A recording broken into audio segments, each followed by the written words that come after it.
مرحبا بالسادة المتابعين الأجلاء.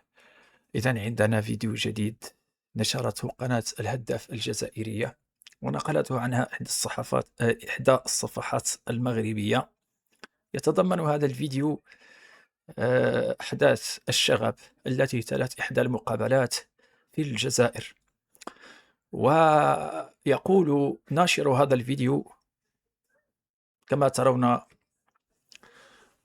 كاتب الصفحة ماذا قال: كرة القدم في الجزائر التي تريد تنظيم كأس إفريقيا 2028، واتصل رئيسها برئيس الكاف ليمنحه التنظيم. إذا لنشاهد الفيديو ثم نناقش هذا الأمر. إذا لنتابع.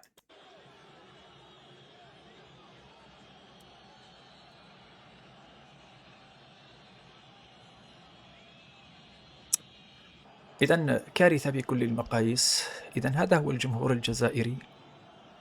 إذا هذه هي كرة القدم في الجزائر. هذه هي كرة القدم التي كان الإعلام الجزائري صباحا ومساء يشنف أسماعنا، وكذلك يرهق أعيننا بأن المثالية عندهم، وبأن المغرب دولة فاشلة في التنظيم وما إلى ذلك.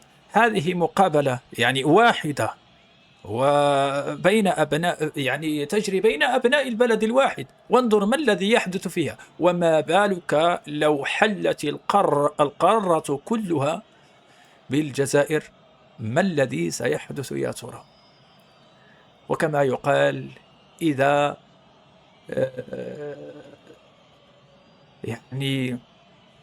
ظهر السبب بطل العجب.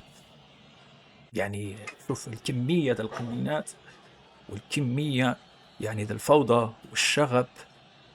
لا حول ولا قوة إلا بالله العلي العظيم. واش هذه مباراة ولا حرب؟ هذه مباراة واحدة.